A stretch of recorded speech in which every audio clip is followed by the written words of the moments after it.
안녕하십니까. 비대위원 김종혁입니다. 감사원이 문재인 정부의 통계 조작 의혹을 조사하고 있다고 합니다. 집값, 소득, 일자리 통계를 왜곡하고 조작했다는 겁니다. 문재인 정부 때 상식적으로는 납득이 안 가는 통계 발표가 적지 않았는데 그 이유가 드러나고 있는 셈입니다. 대표적인 건 집값입니다.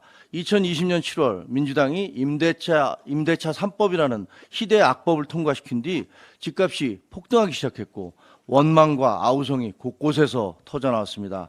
그러자 김현미 국토부 장관은 정부 통계를 앞세워 집값은 11%가 올랐을 뿐이라고 주장했습니다. 민간 연구소들은 50% 이상 상승했다고 발표하고 실수요자들이 현장에서 그걸 체험하고 있는데도 엉뚱한 통계를 들이댄 겁니다.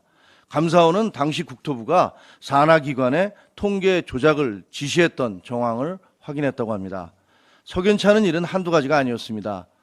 문재인 정부의 소득주도 성장 정책 시행 1년 뒤인 2018년 8월 통계청은 소득 최하위 20%의 명목소득이 전에 같은 기간보다 7.6%가 줄었고 최상위 20%는 오히려 소득이 10.3%가 늘었다는 충격적인 발표를 했습니다.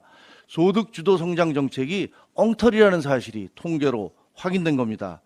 하지만 그 발표를 한 황수경 통계청장은 그 자리에서 물러나야 했습니다. 그 뒤 최저임금 정책 찬양 보고서를 청와대에 제출했던 인사가 새 청장으로 부임했습니다. 청장이 바뀌자 통계청은 130억 원을 들여 표본 설계를 다시 했고 빈부격차가 줄어들고 있다는 발표가 나오기 시작했습니다. 청와대 고민정 대변인은 가계소득과 분배에서 확실히 좋아지는 모습이라는 논평도 냈습니다. 문재인 정부가 얼마나 통계를 조작했는지는 감사원 결과가 나와봐야 합니다. 하지만 분명한 건 정부의 통계 조작은 국민을 기만하고 국가의 근간을 흔드는 중범죄라는 사실입니다. 사회주의 국가들은 예외 없이 통계를 조작했습니다. 통계로는 해마다 생산량이 목표를 크게 초과했지만 인민들은 늘 굶주렸습니다. 그러다가 사회주의는 망했습니다.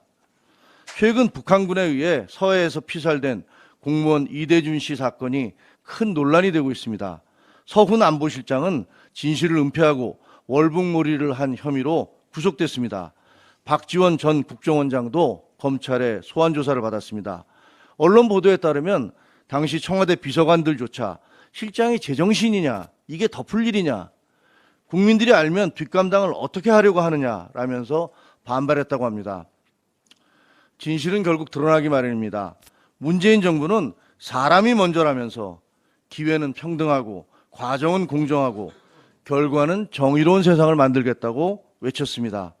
그런 입에 발린 구호를 앞세우면서 집권한 문재인 정부가 실제로는 어떤 일들을 벌여왔던 것인지 국민들은 알고 싶습니다.